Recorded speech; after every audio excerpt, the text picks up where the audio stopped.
Hello बच्चों, welcome to my YouTube channel. आज हम करने जा रहे हैं क्लास 10 का chapter 4 quadratic equation. Quadratic equation. सबसे पहले बच्चे हमने इस चैप्टर में क्या क्या पढ़ना है, मैं आपको पहले वो बता देती हूँ कि इस चैप्टर में हमने कौन कौन से टॉपिक कवर करने हैं। सबसे पहले बच्चे हम करेंगे इसका इंट्रोडक्शन। क्या करेंगे बच्चे? इंट्रोडक्शन। और इंट्रोडक्शन में हमने क्या क्या पढ़ना है? क्वाड्रेटिक इक्वेशन क्या होती है, इसकी स्टैंडर्ड फॉर्म क्या होती है, स्टैंडर्ड फॉर्म क्या होती है।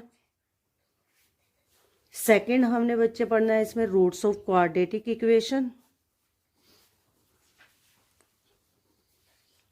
Roots of quadratic equation. And third हमने क्या पढ़ना है बच्चे? Factorization method. ये बच्चे बहुत इंपॉर्टेंट है।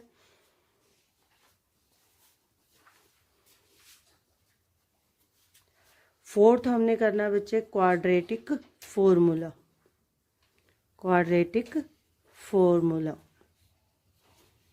एंड फिफ्थ बच्चे हमने करना है nature of roots, nature of roots. बच्चे इस चैप्टर में हमने ये टॉपिक कवर करने हैं। इन टॉपिक को मैं बच्चे स्टेप बाय स्टेप बताऊंगी कि कैसे कैसे कवर करने हैं इनको। ये हमारा पूरा इंट्रोडक्शन है इस चैप्टर का बच्चे। तो सबसे पहले हमने क्या पढ़ना है? इसकी स्टैंडर्ड फॉर्म पढ़नी है। किसकी? क्वाड्रेटिक इक्वेशन की। बच्चे थोड़ा सा मैं इक्वेशन के बारे में बताना चाहूँगी कि क्वाड्रेटिक इक्वेशन में इक्वेशन क्या है। इक्वेशन के बारे में पढ़ेंगे बच्चे पहले हम कि इक्वेशन क्या होती है, किसे बोलते हैं इक्वेशन, किसे बोलते हैं बच्चे equation. What is equation? Equation क्या होता है? Statement of equality. क्या होती है बच्चे? Statement of equality, statement of equality. क्या मतलब होता है बच्चे स्टेटमेंट ऑफ इक्वेलिटी का? स्टेटमेंट ऑफ इक्वेलिटी का मतलब होता है बच्चे समानता दिखाना, किन्हीं दो चीज़ों में इक्वेलिटी शो करना, किसी चीज़ को किसी के इक्वेट शो करना। जैसे एग्जाम्पल से समझते हैं बच्चे कि इक्वेलिटी कैसे शो की जाती है। जैसे एग्जाम्पल में मैंने लिख दिया x is equal to 3, x is equal to 3। इसका मतलब क्या है बच्चे? ये क्या है? एक इक्वेशन है। ये क्या है? एक इक्वेशन। कैसे है बच्चे ये इक्वेशन? इसको कैसे इक्वेशन बोलते हैं हम? यहाँ पे x को किसकी इक्वल शो किया गया बच्चे? 3 के इक्वल शो किया गया। यानी कि x और 3 में क्या शो किया गया है? क्या शो किया गया है? इक्वेलिटी को शो किया गया है। यहाँ पे बच्चे x और 3 के बीच में क्या शो की गई है? एक समानता दिखाई गई है। आप क्या बोल सकते हो कि x किसके इक्वल है? 3 के इक्वल है, या 3 किसके इक्वल है? x के इक्वल। जहाँ पे इक्वेलिटी शो की जाती है, जहाँ पे किसी चीज़ को किसी के इक्वेट किया जाता है, तब वो हमारी इक्वेशन कहलाती है। क्या कहलाती है? तब वो हमारी इक्वेशन कहलाती है। हमारा सेकंड चैप्टर है बच्चे पोलिनोमियल। हमारा सेकंड चैप्टर कौन सा है क्लास 10 का? पोलिनोमियल। बच्चे इक्वेशन और पोलिनोमियल में क्या डिफरेंस होता है? इक्वेशन और पोलिनोमियल, वहाँ पे भी हम क्वाड्रेटिक इक्वेशन पढ़ते हैं। पोलिनोमियल, वहाँ पे भी क्वाड्रेटिक की पोलिनोमियल की बात होती है बच्चे, और यहाँ पे भी क्वाड्रेटिक इक्वेशन की बात हो रही है। बच्चे इन दोनों में डिफरेंस क्या है? इन दोनों में कोई डिफरेंस नहीं है। एक छोटा सा डिफरेंस है बच्चे। वो छोटा सा डिफरेंस क्या है? इक्वेशन और पोलिनोमियल दोनों ही अलजेब्रिक एक्सप्रेशन है। दोनों ही क्या है बच्चे? Algebraic expression. अलजेब्रिक एक्सप्रेशन क्या होता है बच्चे? किसको बोलते हैं अलजेब्रिक एक्सप्रेशन? अलजेब्रिक एक्सप्रेशन होता है बच्चे जो वेरिएबल और कांस्टेंट से मिलके बनता है। वेरिएबल और कांस्टेंट से मिलके बनता है। जैसे इसको अलजेब्रिक एक्सप्रेशन कहते हैं। जैसे मैंने एग्जांपल लिया, क्या लिया बच्चे? x is equal to 3। ये क्या है बच्चे? Algebraic expression. इसको क्या बोलते हैं? Algebraic expression. क्योंकि बच्चे इसमें एक वेरिएबल भी यूज हो रखा है और एक कांस्टेंट वैल्यू भी यूज हो रही है। वेरिएबल क्या होता है? हमारे अल्फाबेटिकल वर्ड। वेरिएबल क्या होता है बच्चे? Alphabetical word.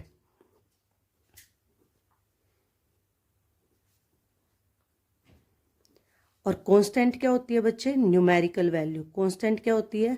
Numerical value. क्या होती है बच्चे? Numerical value. न्यूमेरिकल वैल्यू कैसे? 1 2 3 कुछ भी सोन। अल्फ़ाबेटिकल वर्ड में क्या आ जाएगा बच्चे? ABC XYZ कुछ भी आप ले सकते हो। अल्फ़ाबेटिकल वर्ड कुछ भी यूज़ कर सकते हो बच्चे। इन अल्फ़ाबेटिकल वर्ड को क्या नाम दिया गया? वेरिएबल। क्या बोला गया बच्चे? वेरिएबल। और न्यूमेरिकल वैल्यू को क्या बोला गया? Constant value. इन दोनों से मिलके ही अलजेब्रिक और पोलिनोमियल बनता है। अब अलजेब्रिक और पोलिनोमियल में डिफरेंस क्या है? What is the difference between algebraic and polynomial? What is the difference between algebraic and polynomial? Sorry बेटा, इक्वेशन एंड पोलिनोमियल। इक्वेशन और पोलिनोमियल, इक्वेशन और पोलिनोमियल। अगर मैं इनकी डेफिनेशन लिखूं तो कैसे लिखूंगी बच्चे? If P of x is a polynomial, then P of x is equal to 0 is a equation। इस लाइन से कैसे आपको पता चलता है कि बच्चे पोलिनोमियल और इक्वेशन का डिफरेंस क्या है? पोलिनोमियल को किससे रिप्रेजेंट करते हैं बच्चे? हमने P of x से। क्लास 9th में भी हमने पढ़ा है पोलिनोमियल, और 10th में भी हमने सेकंड चैप्टर पढ़ा है पोलिनोमियल। तो वहाँ पोलिनोमियल को किससे रिप्रेजेंट किया गया है? P of x या G of x कुछ भी लिख सकते हो आप। P of x is called a polynomial. कैसे? एग्जाम्पल से क्लियर होगा बच्चे। अगर मैं लिख दूँ P of x is equal to x square plus 4, बेटा जी दिस इज कॉल्ड पोलिनोमियल। अगर मैं इसको लिख दूँ इक्वल टू 0 या किसी के भी इक्वल लिख दूँ 3 2 5 6, then it called equation. Then it is called equation. तब ये क्या बन जाती है बच्चे? इक्वेशन बन जाती है। तो आप डेफिनेशन समझ में आई? P of x is a polynomial and P of x को जब हम किसी के इक्वेट कर देते हैं तब ये क्या बन जाती है? इक्वेशन बन जाती है। क्या बन जाती है? इक्वेशन। जैसे मैंने एग्जाम्पल लिख दिया x plus 9 is called equation. x plus 9 is a polynomial. अगर मैं इसको इक्वल टू 0 लिख दूँ तो क्या बन जाएगी बच्चे? ये इक्वेशन। तो समझ आ गया बच्चे इक्वेशन और पोलिनोमियल में डिफरेंस क्या है?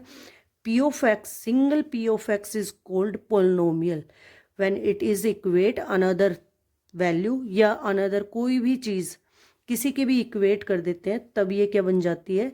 इक्वेशन बन जाती है। क्या बन जाती है बच्चे? इक्वेशन। तो यहाँ हमें इक्वेशन के बारे में क्या पता चला बच्चे? कि equation consist of 2 parts. Equation consist of 2 parts. किस किस से मिलके बनती है? Variable and coefficient. Variable and constant या कोफिशिएंट बोल सकते हो। Variable and constant. कांस्टेंट क्या होते हैं बच्चे? Numerical value. और वेरिएबल क्या होते हैं? Alphabetical word.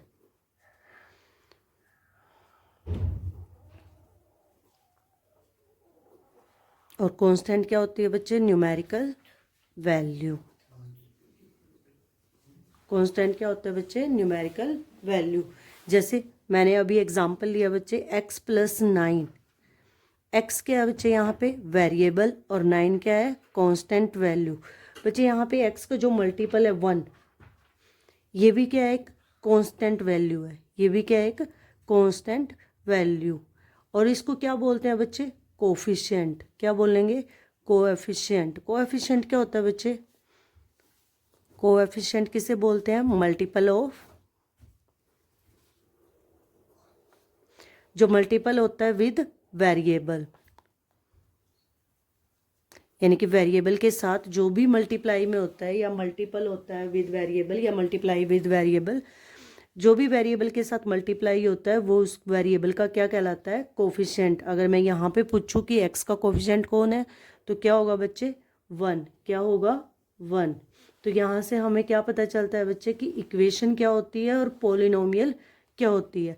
अब हमने क्या करना है बच्चे? इसके टाइप्स करने हैं। इक्वेशन के क्या करने हैं? टाइप्स। टाइप्स ऑफ इक्वेशन, यहाँ पे मैं आपको 3 टाइप्स बताऊंगी बच्चे इक्वेशन के, टाइप्स ऑफ इक्वेशन। पहला टाइप क्या है बच्चे, लीनियर इक्वेशन। फर्स्ट क्या है, लीनियर इक्वेशन। क्या होती है बच्चे linear equation, in which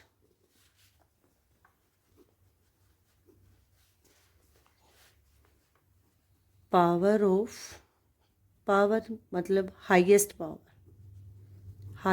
power of variable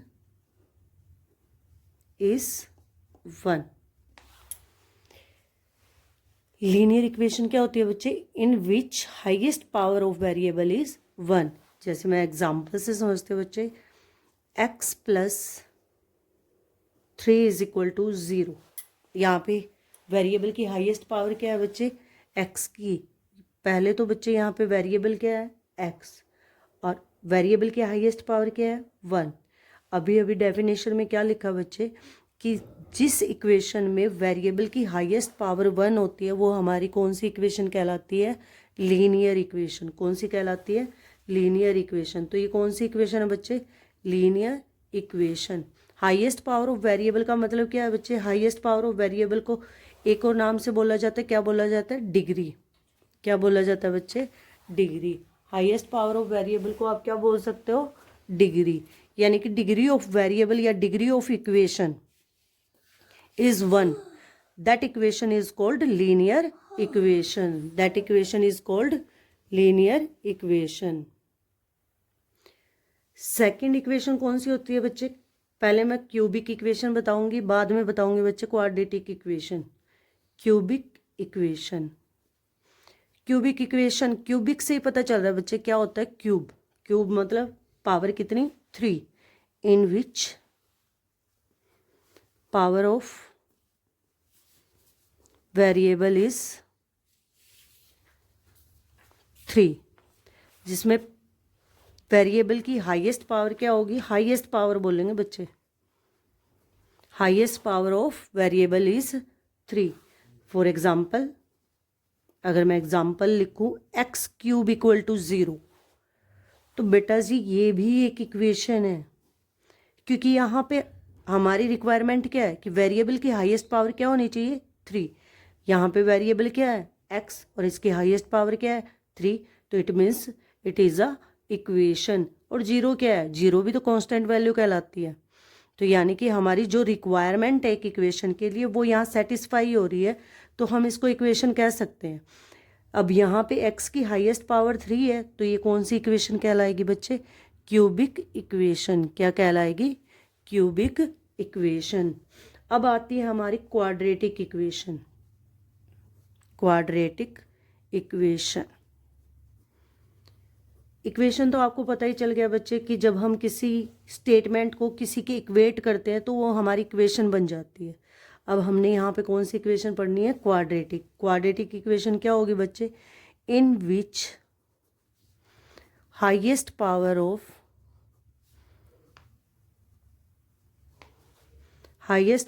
of variable is 2, जिसमें वेरिएबल की हाईएस्ट पावर क्या होती है, 2 होती है। For example x square minus 4 is equal to 0। तो बच्चे ये भी हमारी क्या है, एक इक्वेशन है, और इसमें वेरिएबल की हाईएस्ट पावर क्या है, 2। तो ये हमारी कौन सी इक्वेशन कहलाएगी, क्वाड्रेटिक इक्वेशन। कौन सी इक्वेशन कहलाएगी बच्चे, क्वाड्रेटिक इक्वेशन। अगर मैं बच्चे ये लिख दूं एक्स स्क्वायर इक्वल टू 0, तो क्या ये क्वाड्रेटिक इक्वेशन होगी, हाँ जी बच्चे ये क्वाड्रेटिक इक्वेशन होगी। क्यों होगी, क्योंकि एक्स की हाईएस्ट पावर क्या है, 2। इसकी डेफिनेशन कैसे लिख सकते हैं, degree of any equation is 2, then that equation is called quadratic equation. उसको क्या बोलेंगे हम, क्वाड्रेटिक इक्वेशन।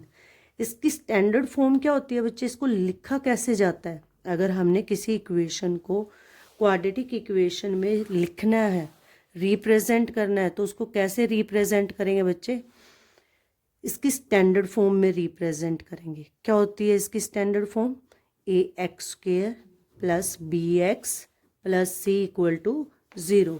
यानी कि क्वाड्रेटिक इक्वेशन को कैसे रिप्रेजेंट किया जाता है, उसको कैसे लिखा जाता है, उसकी स्टैंडर्ड फॉर्म होती है बच्चे, वो कौन सी होती है, a x square plus b x plus c equal to 0, where a b and c are real number.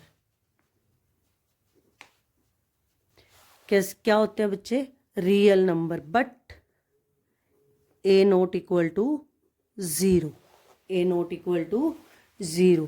ए कभी भी 0 के इक्वल नहीं होता। क्यों नहीं होता बच्चे, अगर मैं ए को 0 पुट कर दूंगी तो क्या बचेगा, b x plus c equal to 0। अब यहाँ पे ए तो 0 बन गया, यानी कि एक्स स्क्वेयर तो 0 हो गया, तो बचा क्या, b x plus c equal to 0।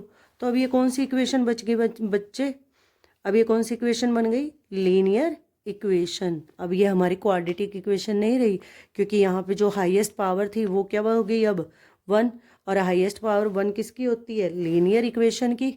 तो इसलिए बच्चे ए कभी भी 0 के इक्वल नहीं होता। तो ये हमारी क्वाड्रेटिक इक्वेशन की क्या है बच्चे, स्टैंडर्ड फॉर्म है। अब हमने सेकंड टॉपिक क्या पढ़ना था क्वाड्रेटिक इक्वेशन का, रूट्स ऑफ क्वाड्रेटिक इक्वेशन। क्या पढ़ना था बच्चे, roots of quadratic equation. Second topic क्या है बच्चे, roots of quadratic equation, roots of quadratic equation. Roots आ जाए बच्चे लिखे हुआ, सॉल्यूशन आ जाए, जीरोज आ जाए, या फिर फैक्टर आ जाए लिखा हुआ, find the factors of quadratic equation, find the zeros of quadratic equation, find the solution of quadratic equation, या find the roots of quadratic equation. इन सब का मीनिंग एक ही बनता है बच्चे, इन सब का मीनिंग क्या है, एक ही मीनिंग है। क्या है बच्चे, find the value of variable, find the value of variable, यानी कि उस इक्वेशन में जो भी वेरिएबल यूज हुआ है बच्चे, उसकी वैल्यू को फाइंड आउट करना है, उसकी वैल्यू को फाइंड आउट करना है। जैसे मैंने इक्वेशन लिख दी x square plus 3x minus 6, कुछ भी लिख दिया बच्चे, कुछ भी इक्वेशन लिख दी, यानी कि इस इक्वेशन में बच्चे किसकी वैल्यू को फाइंड आउट करना है, एक्स की वैल्यू को फाइंड आउट करना है। किसकी वैल्यू को फाइंड आउट करना है, एक्स की वैल्यू को। एक्स की जो भी ऐसी वैल्यू फाइंड आउट करनी है बच्चे कि जब हम उस एक्स की वैल्यू को इस इक्वेशन में पुट करेंगे तो वो इक्वल टू किसके आएगी, 0 के। किसके इक्वल आएगी, 0 के।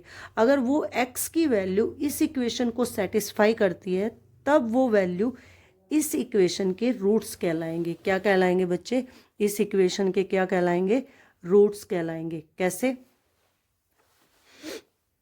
अगर मैं इसके फैक्टर करूं बच्चे, एक्स के फैक्टराइजेशन मैं बाद में समझाऊंगी बच्चे, इसके फैक्टर करके बता रही हूँ अभी। 6x minus 3x minus 6 equal to 0। 6 minus 3 कितना आया, 3।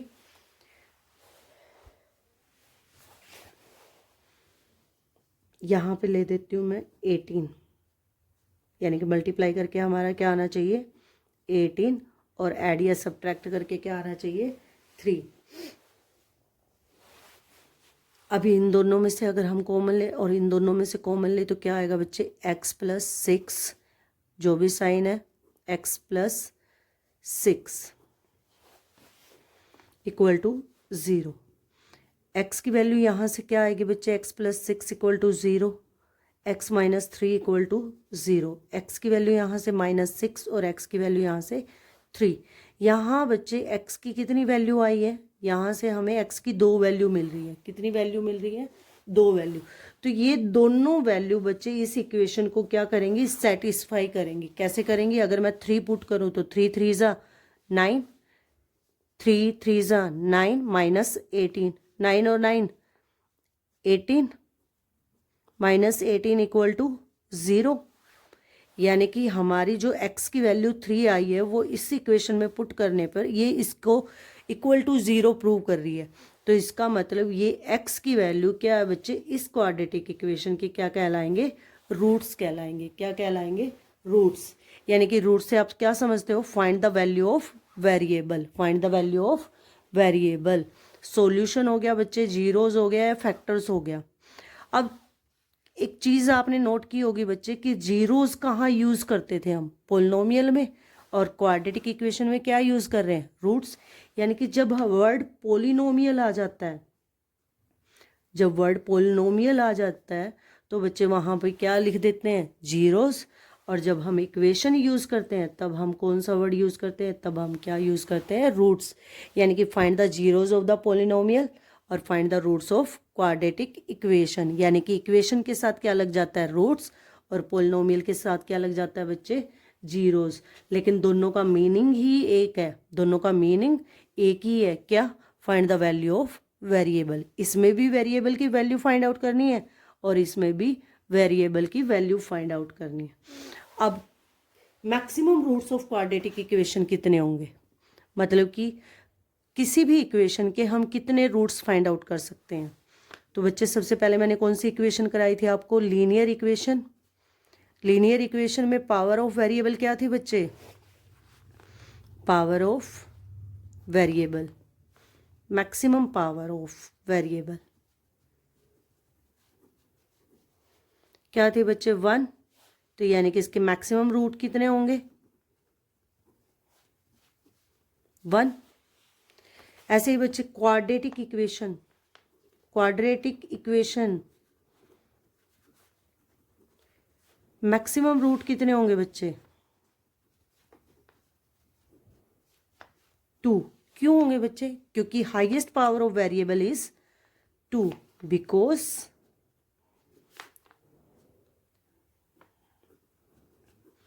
highest power of variable is 2।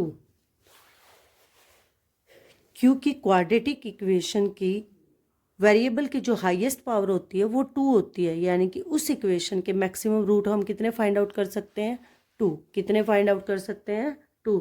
ऐसे ही क्यूबिक इक्वेशन के मैक्सिमम रूट्स कितने होंगे बच्चे, 2। अब इन रूट्स को मैं क्या नाम दे देती हूँ, अल्फ़ा बीटा। मान लिया मैंने क्या नाम दे दिया बच्चे, अल्फ़ा एंड बीटा।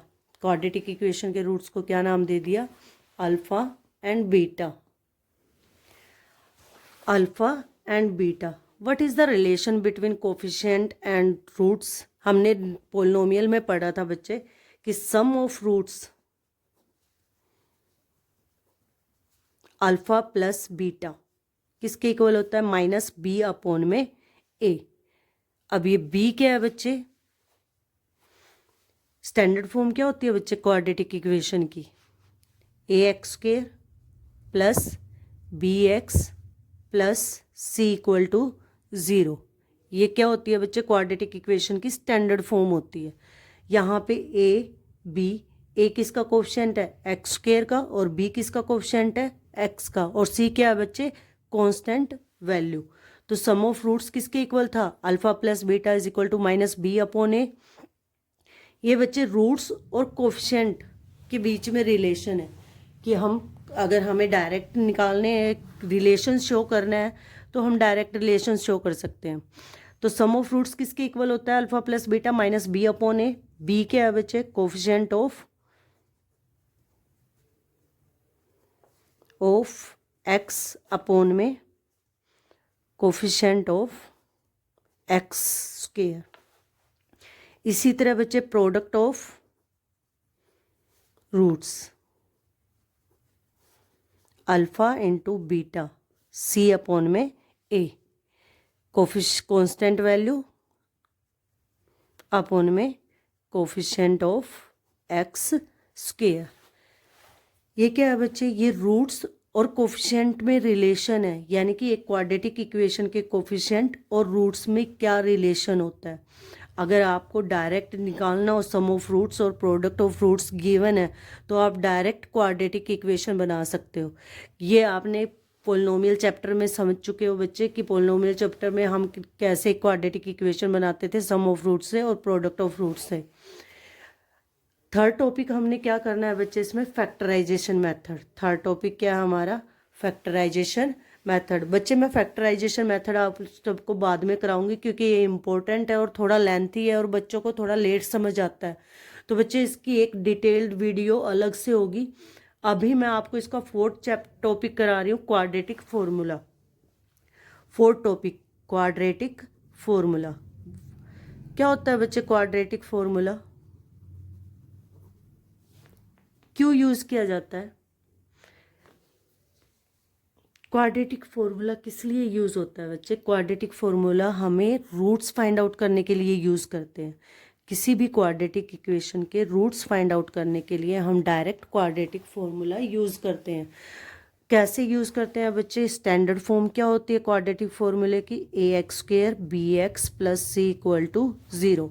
अब मुझे इस क्वाड्रेटिक इक्वेशन के रूट्स फाइंड आउट करने हैं डायरेक्ट फॉर्मूले से, और वो डायरेक्ट फॉर्मूला क्या है बच्चे, क्वाड्रेटिक फॉर्मूला। अब क्वाड्रेटिक फॉर्मूला से कैसे फाइंड आउट कर सकते हैं, x = आपने एक फॉर्मूला यूज करना है -b + (b² - 4ac) / 2a।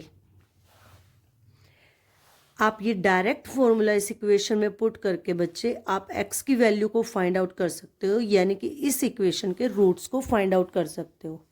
आप इसको ऐसे भी लिख सकते हो, it can be written as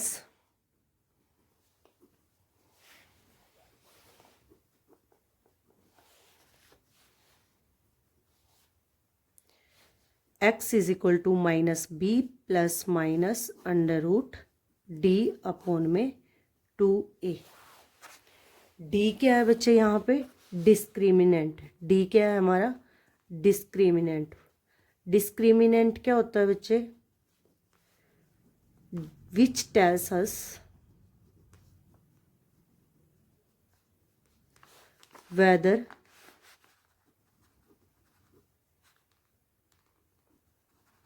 the roots are real and unreal। Discriminant क्या होता है बच्चे, जो हमें ये बताता है कि हमारे जो रूट्स आए हैं वो रियल हैं या अनरियल है, मतलब कि एग्जिस्ट करते हैं या नहीं एग्जिस्ट करते। तो वो हमें कौन बताता है बच्चे, डिस्क्रिमिनेंट। डिस्क्रिमिनेंट किसके इक्वल होता है, b² - 4ac। डिस्क्रिमिनेंट किसके इक्वल होता है, b² - 4ac। ये कैसे नेचर ऑफ रूट्स बताता है, यानी कि हम क्या बोल सकते हैं कि डिस्क्रिमिनेंट हमें नेचर ऑफ रूट्स बताता है। जो हमारा अगला टॉपिक है कौन सा है बच्चे, जो हमारा नेक्स्ट टॉपिक है, नेचर ऑफ रूट्स। तो क्वाड्रेटिक फॉर्मूला बच्चों आपको समझ आ गया होगा कि आपको एक क्वाड्रेटिक इक्वेशन दी होगी और आपने डायरेक्ट वहाँ से ABC की वैल्यू फाइंड आउट करके और इस फॉर्मूले में पुट कर देनी है। आपकी x की दोनों वैल्यू आ जाएंगी। एग्जाम्पल से बताऊंगी बच्चे कि आपने क्वाड्रेटिक फॉर्मूला को कैसे यूज़ करना है। मैं नेचर ऑफ रूट्स और क्वाड्रेटिक फॉर्मूला एक साथ यूज़ करके एग्जाम्पल के साथ आपको समझाऊंगी बच्चे। अगला टॉपिक है हमारा नेचर ऑफ रूट्स। अगला टॉपिक कौन सा है बच्चे हमारा, nature of roots. Next topic क्या बच्चे हमारा, लास्ट टॉपिक है nature of roots. Nature of roots find out करने के लिए बच्चे हमें क्या करना होगा, डिस्क्रिमिनेंट निकालना होगा। क्या निकालना होगा, डिस्क्रिमिनेंट। डिस्क्रिमिनेंट कैसे निकालना है बच्चे, आपको एक क्वाड्रेटिक इक्वेशन गिवन होगी जिसकी स्टैंडर्ड फॉर्म, पहले आपको उसको स्टैंडर्ड फॉर्म में लिखना है। किस में लिखना है बच्चे, आपको पहले उसको स्टैंडर्ड फॉर्म में लिखना है, यानी ax² + bx + c = 0। फिर आपने उसमें डिस्क्रिमिनेंट फॉर्मूला लगाना है। डिस्क्रिमिनेंट फॉर्मूला हमारा क्या है, b² - 4ac। अब ये कैसे नेचर ऑफ रूट्स बताता है बच्चे, उसके लिए आपने 3 बातें याद रखनी है। क्या, कितनी बातें याद रखनी है बच्चे, 3। फर्स्ट क्या है हमारी, इफ d > 0। अगर d > 0 मतलब मीन्स बच्चे b² - 4ac = पॉजिटिव वैल्यू। अगर b² - 4ac की वैल्यू पॉजिटिव आती है तो हमारे रूट्स क्या होंगे बच्चे, roots are real and distinct. जब बच्चे एक्सरसाइज करेंगे मैं आपको एक बार से रिकॉल करा दूंगी और तब आपको क्लियरली समझ आ जाएगा कि कैसे रूट्स, कैसे नेचर बताता है ये। Second, if D equal to 0 real और डिस्टिंक्ट होंगे। क्या कहा बच्चे, अगर बी स्क्वायर माइनस 4ac की वैल्यू पॉजिटिव आती है तो हमारे रूट्स कैसे होंगे, रियल और डिस्टिंक्ट। अभी हमने एग्जाम्पल जैसे मैं लिख दूँ 6 से आ गया, एक आ गया -3, तो हमारे ये दोनों क्या है बच्चे, रियल लेकिन अलग अलग है, तो ये क्या कहलाएंगे, रियल एंड डिस्टिंक्ट। अगर d इक्वल टू 0 है मतलब means B square minus 4ac की वैल्यू 0 आ जाती है, बी स्क्वायर माइनस 4ac की वैल्यू क्या आ जाती है, 0। तो हमारे रूट्स कैसे होंगे बच्चे, roots are real and equal, यानी कि हमारे दोनों रूट इक्वल होंगे। कैसे होंगे, इक्वल। जैसे पहला भी 6 आ गया और दूसरा भी क्या आ गया, 6 आ गया। पहला -2 आ गया तो दूसरा भी क्या होगा, -2। थर्ड क्या है बच्चे, if d less than 0 means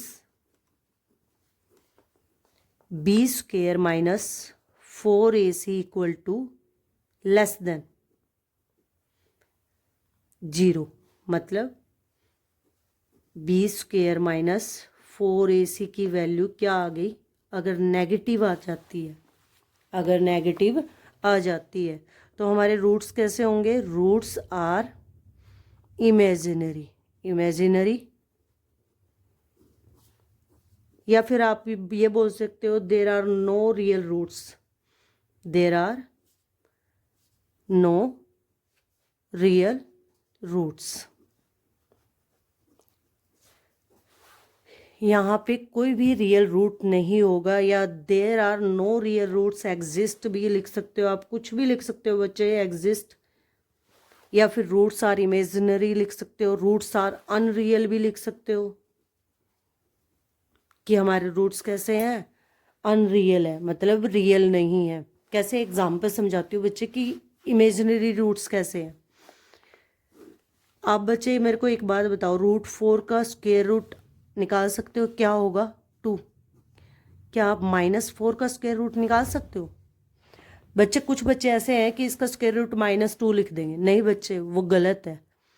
कभी भी आप नेगेटिव वैल्यू का स्क्वायर रूट नहीं फाइंड आउट कर सकते। क्यों नहीं फाइंड आउट कर सकते बच्चे, स्क्वायर -4 को लिखने का तरीका क्या होता है, -1 × 4। अब आप 4 का स्क्वायर रूट तो निकाल दोगे, -1 × 4 का स्क्वायर रूट कितना आएगा बच्चे, -1 × 2। लेकिन हमारा -1 का स्क्वायर रूट तो नहीं आया, इसका मतलब आप इसका स्क्वायर रूट नहीं फाइंड आउट कर सकते बच्चे। इसलिए नेगेटिव वैल्यू का कभी भी स्क्वायर रूट नहीं निकलता, तो हमारे वो रूट्स कैसे कहलाते हैं, इमेजिनरी रूट्स कहलाते हैं। इमेजिनरी रूट्स क्यों कहलाते हैं बच्चे, क्योंकि आप ये हायर क्लासेस में पढ़ोगे कि -1 का स्क्वायर रूट आयोटा कहलाता है। अभी आपको नहीं पता होगा बच्चे कि उसे क्या कहते हैं, वो हायर क्लासेस का टॉपिक है। तो यहाँ आपको सिर्फ एक बात याद रखनी है कि आप नेगेटिव नंबर का स्क्वायर रूट नहीं फाइंड आउट कर सकते। तो ये था बच्चे हमारे क्वाड्रेटिक इक्वेशन का इंट्रोडक्शन। इसमें एक टॉपिक रह जाता है फैक्टराइजेशन मेथड, उसकी आपकी अलग से एक डिटेल्ड वीडियो होगी बच्चे, क्योंकि वो लेंथी है थोड़ा और इम्पोर्टेंट है। तो थैंक यू बच्चों, आई होप आप सबको वीडियो पसंद आई होगी। फैक्टराइजेशन मेथड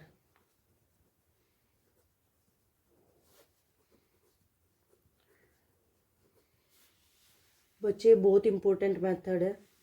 फैक्टराइजेशन मेथड क्या होता है, मिडल टर्म स्प्लिटिंग मेथड, इसको क्या बोलते हैं, मिडल टर्म स्प्लिटिंग मेथड।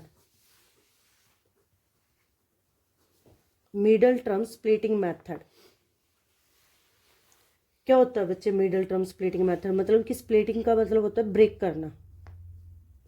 क्या होता है, ब्रेक करना।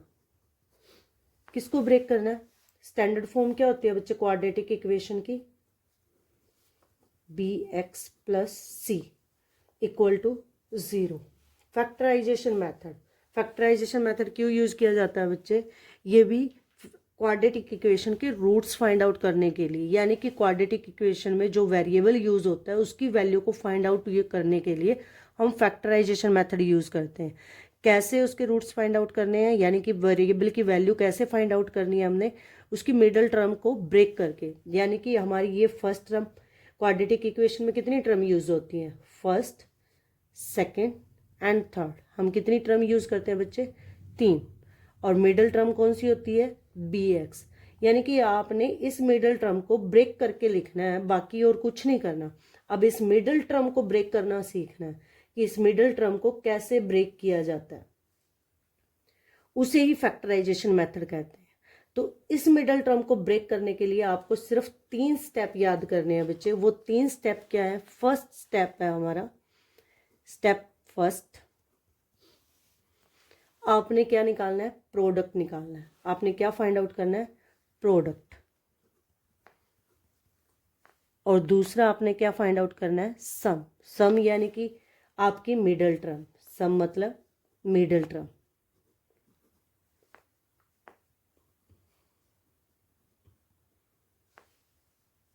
प्रोडक्ट कैसे फाइंड आउट करोगे बच्चे, प्रोडक्ट किस किस का मल्टीप्लिकेशन होती है, फर्स्ट और थर्ड टर्म की मल्टीप्लिकेशन।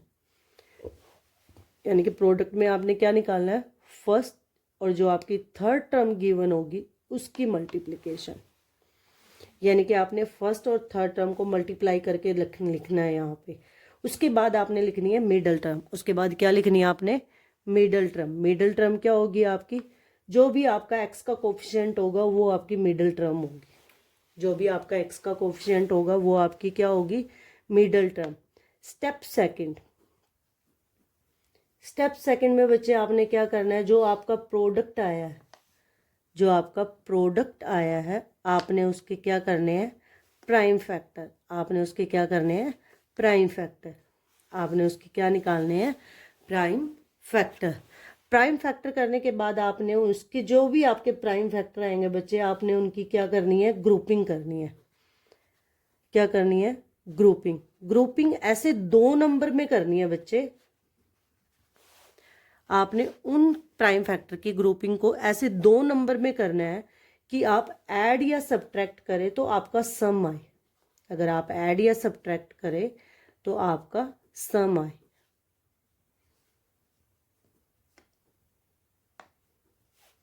करे तो आपकी मिडल टर्म आए।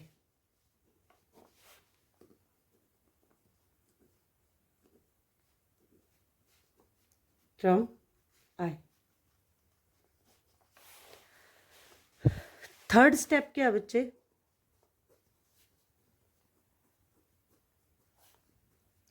थर्ड स्टेप में आपने उन फैक्टर्स को क्वाड्रेटिक इक्वेशन में पुट करना है। आपने सेकंड, जो आपने 2 नंबर फाइंड आउट करने हैं बच्चे, उनको आपने किस में पुट करना है, क्वाड्रेटिक इक्वेशन में पुट करना है बच्चे। सिर्फ ये 3 स्टेप आप लोगों को याद करने हैं। अब ये 3 स्टेप कैसे फॉलो करने हैं आपने, आपको मैं एक एग्जांपल से समझा रही हूँ बच्चे, ध्यान से समझना। मैं एक एग्जांपल ले रही हूँ बच्चे, x square minus 3x minus 18 equal to 0। बच्चे पहला स्टेप क्या था हमारा, स्टेप फर्स्ट, हमने क्या फाइंड आउट करना है, प्रोडक्ट। प्रोडक्ट किस किस का, फर्स्ट और थर्ड टर्म का मल्टीप्लिकेशन। यानी कि फर्स्ट और थर्ड टर्म की मल्टीप्लिकेशन। फर्स्ट टर्म क्या है बच्चे, एक्स स्क्वायर का कोफिशिएंट। फर्स्ट टर्म क्या होगी हमारी, एक्स स्क्वायर का कोफिशिएंट। यहाँ पे कुछ नहीं है तो एक्स स्क्वायर का कोफिशिएंट कौन है, 1। थर्ड टर्म क्या है, विद साइन बच्चे, किसके साथ, विद साइन, माइनस 18।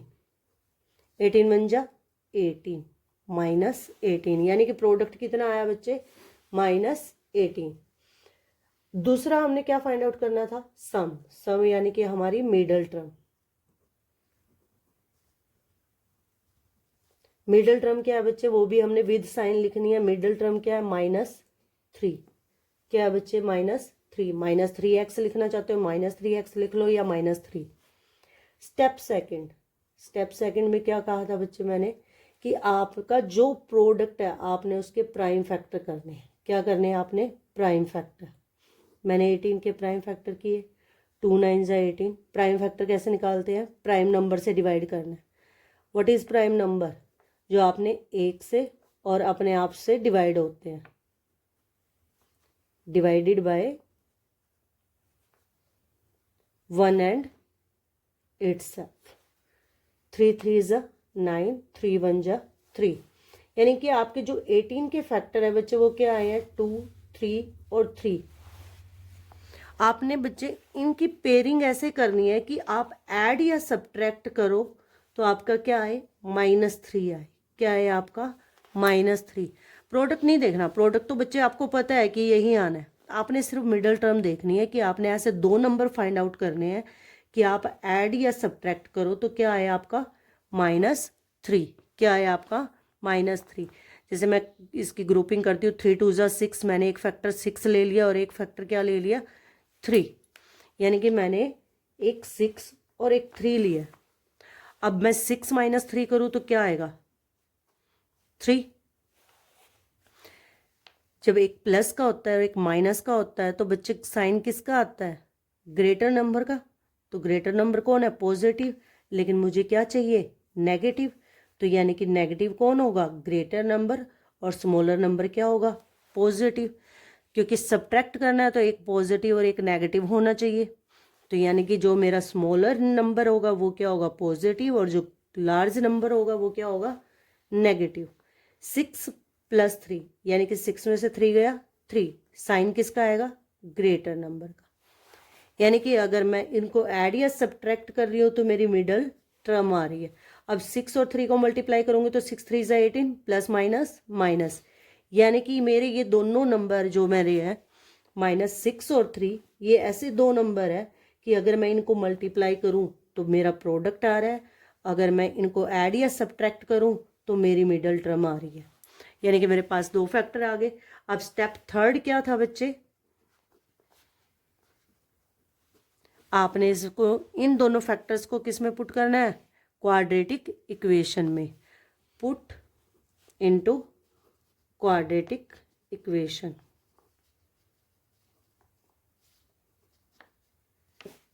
किसको? Put the number into quadratic equation. अब इन नंबर्स को कैसे क्वाड्रेटिक इक्वेशन में पुट करना है बच्चे, वो ध्यान से समझना। फर्स्ट टर्म और थर्ड टर्म को एज इट इज उतारना है बच्चे। फर्स्ट टर्म और थर्ड टर्म को एज इट इज उतारना है। अब आपने क्या करना है? सिर्फ मिडिल टर्म को ब्रेक करना है, क्योंकि फैक्टराइजेशन मेथड है क्या बच्चे?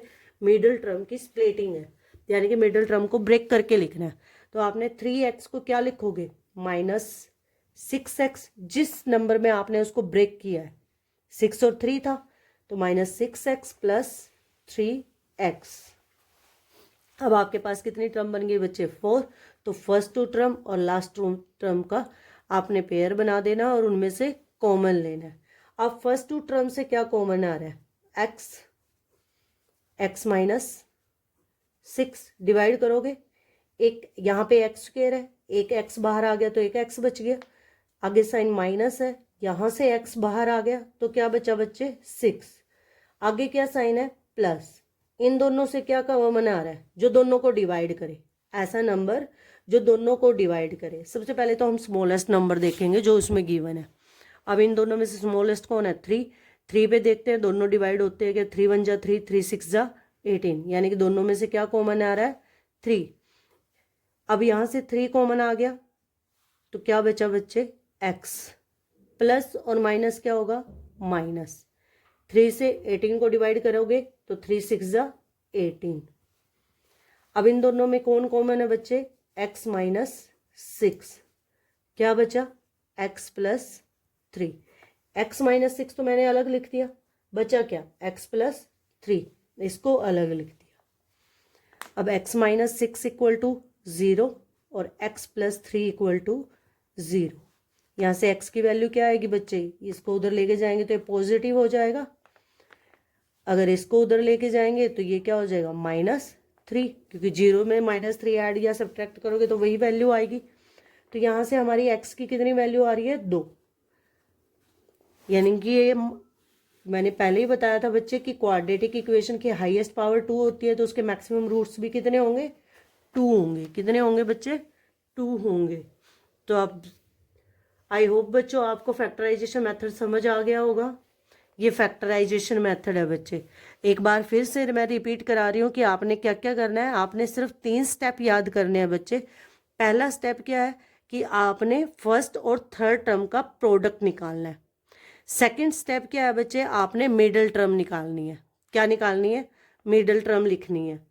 मिडल टर्म को आप सम भी बोल सकते हो, यानी कि आपका सेकंड क्या है, आपने सम फाइंड आउट करना है जो भी आपकी मिडल टर्म दी होगी विद साइन। जो भी साइन है बच्चे, साइन बहुत जरूरी है। अगर आपने एक भी साइन की मिस्टेक कर दी तो आपका पूरा क्वेश्चन गलत है। उसके बाद स्टेप सेकंड क्या है कि आपने प्रोडक्ट के प्राइम फैक्टर करने हैं। क्या करने हैं, प्राइम फैक्टर। और उन प्राइम फैक्टर की ग्रुपिंग करनी है। और ग्रुपिंग करने के बाद आपने ऐसे 2 नंबर फाइंड आउट करने हैं कि आप ऐड सब्ट्रैक्ट करो तो आपकी मिडल टर्म आए। अगर आप ऐड या सब्ट्रैक्ट करो तो आपकी मिडल टर्म आए। जब आप उनको ऐड या सब्ट्रैक्ट करके आपकी जो भी मिडल टर्म आएगी, आपकी 2 नंबर यूज करके जिनसे आपकी मिडल टर्म आ रही है, आपके वही 2 नंबर आपके फैक्टर होंगे। वही 2 नंबर क्या होंगे बच्चे, आपके फैक्टर्स होंगे। अब उन 2 नंबर को, थर्ड स्टेप क्या है, उन 2 नंबर को आपने इक्वेशन में पुट करना है।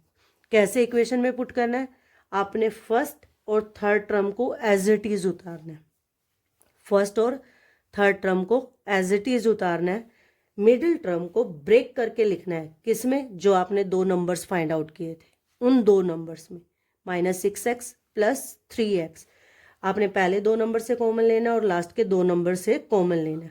आपका जो भी यहाँ पे कॉमन होगा वही कॉमन यहाँ पे होगा। अगर आपका कॉमन यहाँ पे अलग है और यहाँ अलग है तो आपका क्वेश्चन में मिस्टेक हो जाएगी। यहाँ क्या होगी बच्चे, आपकी क्वेश्चन में मिस्टेक आएगी। तो आपने सेम यहाँ पे रखना है, जो यहाँ पे कॉमन होना चाहिए वही यहाँ कॉमन होना चाहिए। तो आपने ये दोनों कॉमन है तो इनको अलग रख लेना है, इनको कॉमन ले लेना है, जो बचेगा उसको अलग से रख देना। तो यहाँ पे आपके 2 रूट्स आ गए बच्चे। यहाँ से x की वैल्यू निकाल देनी है, x की वैल्यू 6 और यहाँ से x की वैल्यू क्या आ गई, -3। तो यहाँ से आपके रूट्स आ गए बच्चे। ये आपका फैक्टराइजेशन मेथड है। आई होप आपको फैक्टराइजेशन मेथड समझ आया होगा। जब हम एक्सरसाइज करेंगे तो साथ के साथ बच्चे मैं इसकी बार बार प्रैक्टिस कराती रहूँगी। जितनी प्रैक्टिस करोगे उतना आपको जल्दी समझ आएगा। Thank you.